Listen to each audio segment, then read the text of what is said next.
Ya, selamat pagi saudara, jumpa kembali bersama saya Desi Indriani dalam Dialog TVRI, dan pagi hari ini saya ingin mengajak Anda untuk berbincang-bincang mengenai target besar Grand Design yang dibuat oleh pemerintah Republik Indonesia terkait dengan Indonesia bebas kumuh tahun 2020. Data dari UNDP yang sempat saya baca menyebutkan bahwa ternyata kondisi kumuh di Indonesia ini meningkat dari tahun ke tahun hingga angka 1,37% per tahunnya. Anda bisa bayangkan dalam waktu sekian tahun ke depan, maka kawasan kumuh di Indonesia akan semakin banyak dan semakin luas. Bagaimana kemudian pemerintah Indonesia mengantisipasi ini? Apakah kemudian Grand Design Indonesia bebas kumuh ini sebetulnya relatif terlambat dibandingkan dengan negara-negara lain, atau justru sebetulnya Indonesia menjadi salah satu pionir di dalamnya? Kita akan diskusikan ini. Sudah hadir 3 orang narasumber yang akan berdialog bersama saya selama 1 jam ke depan. Saya langsung sapa, sudah hadir Bapak Sujana Royat. Beliau adalah Deputi Bidang Koordinasi Penanggulangan Kemiskinan dan Pemberdayaan Masyarakat dari Kementerian Koordinator Kesejahteraan Rakyat Republik Indonesia. Selamat pagi Pak Sujana, terima kasih sudah hadir. Waalaikumsalam. Kemudian juga sudah hadir hari ini Deputi Bidang Perumahan Formal Kemenpora Republik Indonesia, Bapak Panghutan Marpaung. Selamat pagi. Terima kasih sudah hadir juga. Dan kami mengundang Kepala Pusperkim Universitas Gadjah Mada, Bapak Profesor Budi Praetno. Selamat pagi, Prof. Terima kasih sudah hadir. Saya mau ke Pak Sujana dulu nih. Pak, kita bicara masalah Indonesia kumuh, tapi kita mari samakan dulu visi kita tentang apa sih yang dimaksud dengan kumuh ini, dan apa ukurannya dikatakan kumuh. Monggo, Pak.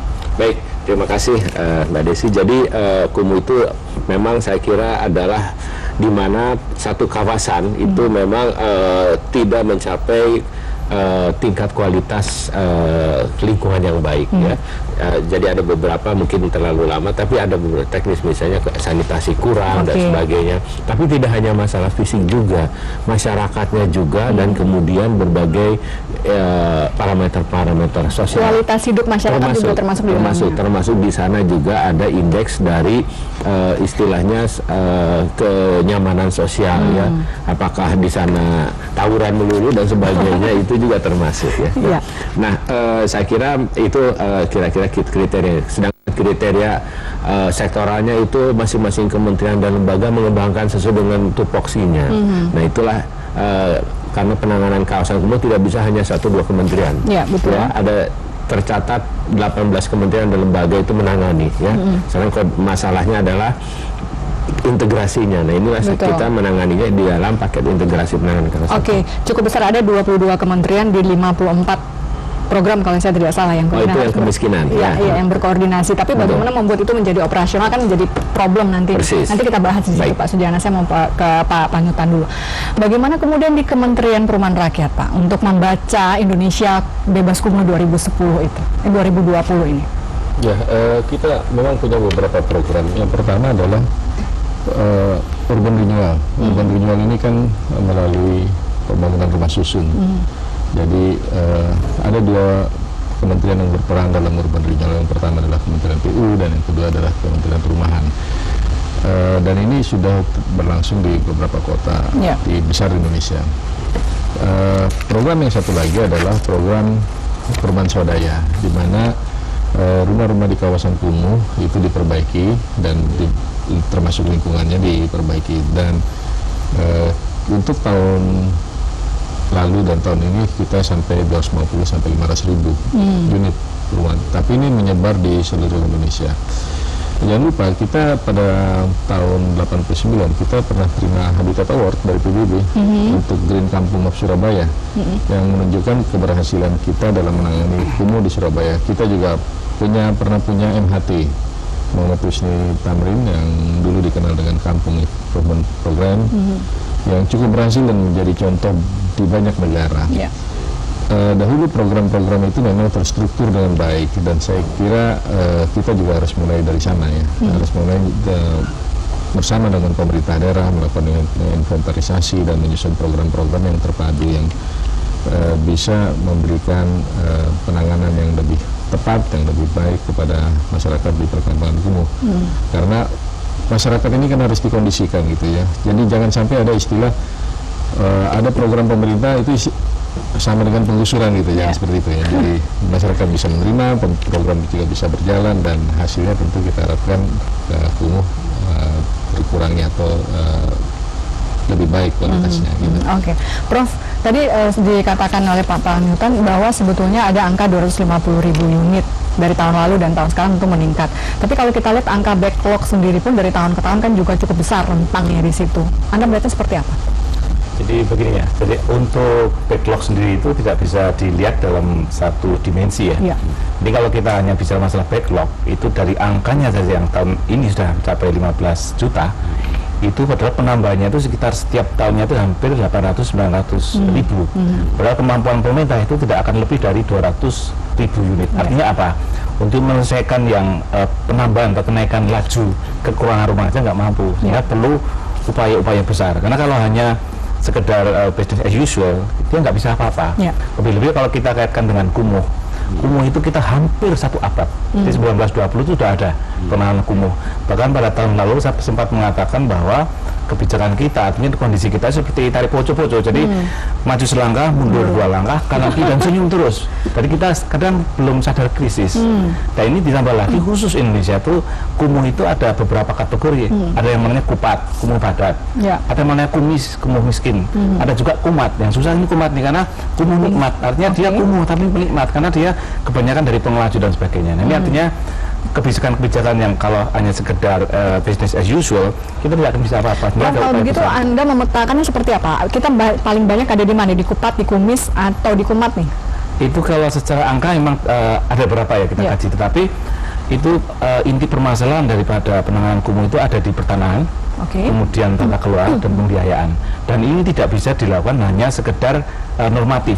Selama ini kan kita mendiskusikan apa itu kumuh, kemudian mengapa itu terjadi. Jadi what and why-nya saja. Tapi yang diperlukan sekarang adalah how to. Untuk itu paradigmanya harus dirubah. Ya, jadi selama ini kan kita melihat kumuh itu sesuatu dari city beautification ya, jadi keindahan kota. Padahal ini bukan. Jadi kita juga harus melindungi yang namanya hak bermukim warga miskin yang ada di kota. Jadi itu sebagai hak harus dilindungi. Artinya bukan pembiaran ya, tapi harus dilindungi. Dia punya hak.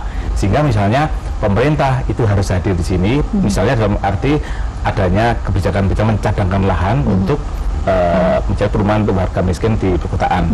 Dan itu kita sebenarnya ada beberapa lahan-lahan terlantar. Tapi seperti kita ketahui bahwa yang namanya tanah di Indonesia itu kan lebih kitab suci ya, sakralannya. Sehingga meskipun ya, karena meskipun sudah ada PP-nya, sudah PP 11 2010 untuk tanah telantar. Bahkan sudah ada ketentuan-ketentuan dari dalam bentuk peraturan kepala Bappenas. Tetapi itu tidak bisa tidak sesederhana. Jadi justru law enforcement. Sehingga kalau itu jalan, mestinya kita bisa menangani kumuh secara lebih real gitu ya. Eksekusi menjadi mandek karena law enforcement yang kurang di situ. Pak Sujana, ada banyak dimensi sebetulnya sampai disampaikan oleh Profesor tadi. Tapi di satu sisi kita dihadapkan pada law enforcement. Benar. Jadi untuk kumuh ini tadi saya sampaikan tidak bisa ditangani 1-2 kementerian, PU atau Menper atau bagaimana, karena ini menyangkut macam-macam. Kalau kita mau menangani secara integrasi, termasuk manusianya, ya, anggaran itu cukup. Tapi karena kalau kami lihat koordinasinya adalah yang tidak jalan, karena masih jalan-jalan sendiri. Antar mana yang tidak jalan koordinasi? Ya antara kementerian semuanya. Masing-masing merasa? Betul. Ya itulah karena ini adalah belum menjadi isu politik seperti pemberantasan korupsi ya. Kalau begitu isu politik menjadi korupsi atau kumuh menjadi isu politik, itu sama-sama ditangani sama dari legislatifnya dan sebagainya. Di lapangan itu banyak mafia tanah, mafia ruko, mafia rumah petak dan sebagainya. Jadi ini istilah orang Garut pabaliut, masih pabaliut gitu ya. Saya kira saya potong sedikit Pak Sujana. Kalau misalnya Pak Sujana saja yang ada di situ sebagai sebagai eksekutor mengatakan ini adalah problem, bagaimana dengan kami masyarakat kecil? Justru itu saya kira saya sampaikan bahwa harus ada keinginan yang kuat dari semua pihak. Apalagi kumuh ini kan adalah salah satu goal dari MDGs. Tahun 2015 kita akan diaudit oleh seluruh dunia satu persatu, ya. Benar nggak Indonesia menjalankan MDGs? Katanya tahun 90 tanda tangan pada zaman waktu Presiden Gus Dur. Pak Gus Dur loh tanda tangan, itu kan mewakili bangsa Indonesia ya. Jadi konsekuensinya apa Pak Sujana ketika kita diaudit dan ditemukan banyak penyimpangan? konsekuensinya ya distrust dari ini. Oke, ya. dari Meskipun kita punya banyak banyak kisah sukses, tapi ada sesuatu ya. Jadi saya kira kita duduk bersama. Kalau dulu ada yang namanya Badan Koordinasi Perumahan Nasional membuat kebijakan platform semua untuk dijalankan semua. Ya. Jadi saya dari Kemenko Kesra itu mendorong bahwa kita tangani policy dibereskan. The policy must be clear ya. Kalau polisinya nggak jelas ya atau tidak konsisten berubah-ubah, bagaimana ya? Tapi di bawah ini artinya di akar rumput inisiatif kita akomodasi kita tangani. Kami di PNPM ada perkotaan di 14.000 kelurahan. Ujungnya adalah dia harus menangani kawasan kumuh yang ada. Kemudian Bappenas sudah merancang namanya MP3KI, Master Plan untuk percepatan penanggulangan kemiskinan, dan membuat semacam 200 kecamatan untuk quick win tahun ini dan tahun depan ya. Di mana yang ditangani adalah di perkotaan adalah yang paling kumuh dari seluruh negara ya. Itu ditangani dengan quick win, istilahnya dikeroyok semua ya. Yang bangun jalan, yang bangun ini, yang pembinaan mentalnya, kemudian Menpera yang sifatnya menyiapkan polisinya ya, karena Menpera ini kan tidak seperti PU membangun, tapi menyiapkan sistem perumahan termasuk pembiayaan ya, Mas Paul. Sama gini Mas Paul aja ya. Saya kira ini, jadi kita kuatkan di dalam ininya. Jadi perumahan itu bukan bangun banyak-banyak rumah, keliru ya, harus membangun sistem perumahan. Bagaimana pembiayaan, bagaimana masyarakat miskin ini bisa mengakses itu. Betul. Jadi jangan sampai dilupakan ini. Nah, saya kira ini. Nah, ahlinya ini Pak Paul. Pak Paul, nanti sebelum ke Pak Paul saya mau ke Prof dulu. Prof, tadi Anda menyebutkan bahwa adalah hak masyarakat untuk bisa mengakses paling tidak bangunan secara fisik. Secara fisik pun mereka belum mampu. Sementara di satu sisi itu adalah kewajiban dari pemerintah. Ada payung hukum sudah di situ, tapi masyarakat kemudian tidak bisa mendapatkan haknya. Kehadiran pemerintah tidak dirasakan seperti Anda bilang tadi. Ya, jadi begini, memang kita kadang kalau ekstrimnya itu sering mengatakan sebagai negara anomali ya. Di sesuatu yang sebenarnya kita itu punya SDM, punya sumber daya alam cukup besar, tapi kenyataannya untuk menangani kumuh saja belum mampu. Apalagi sekarang yang sedang muncul itu adalah fenomena jebakan golongan menengah. Itu luar biasa. Karena apa? Itu nanti sekarang pada tahun 2003 saja itu masih 37,7%. 2010 ini sudah mencapai 56,6%, dan diprediksikan ini nanti akan naik terus. Artinya apa? Itu lebih berbahaya daripada masyarakat berpenghasilan rendah ke atas. Kalau ini nanti ke atas dia tidak lebih susah lagi. Karena misalnya kompetisi di tingkat upah buruh saja itu susah sekali. Kita lebih mahal dibanding negara lain.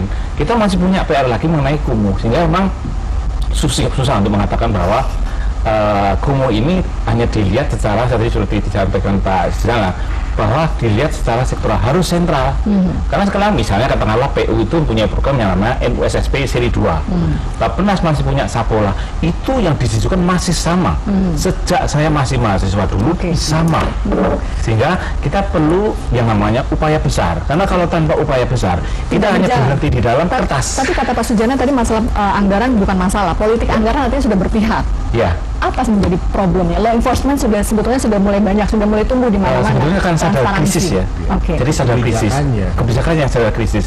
Ini mungkin besok Senin itu Munasri juga akan mengangkat yang namanya darurat perumahan rakyat. Darurat perumahan rakyat. Ya, nanti kita bahas. gitu, ya. Nanti kita bahas. Nanti Pak Paul juga memberikan pendapat beliau terkait dengan darurat perumahan rakyat ini. Kita bahas usai jeda. Tetaplah bersama kami dalam Dialog TVRI.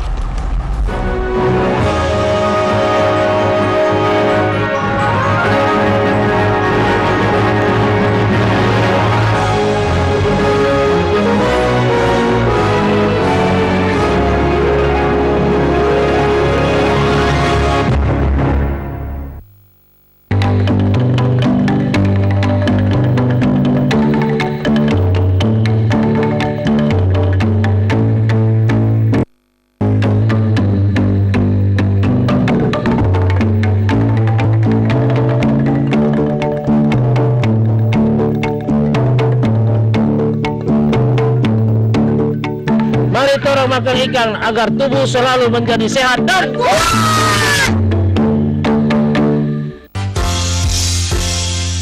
di 4 pilar ini tidak bermaksud kalau ada kesepakatan nasional, target undang-undangnya adalah kita harus berubah pola pikir budaya. Pemimpinnya, elitnya seperti apa perilaku mereka, sikap mereka, tindak tanduk mereka. Sekali bahwa yang dananya dari APBN atau APBD, tapi justru diakui sebagai kerja keras suatu kelompok tertentu. 4 Pilar Gatsu 06 setiap Kamis pukul 22 hanya di TVRI.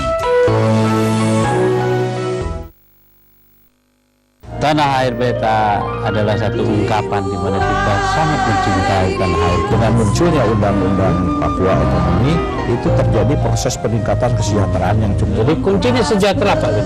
Tapi ini selalu dipermasalahkan seolah-olah perpera itu nggak kelar-kelar. Banyak sekali peluang anak Papua, tapi anak Papua tidak mengerti peluangnya itu. Tanah Air Beta bersama Slamet Raharjo.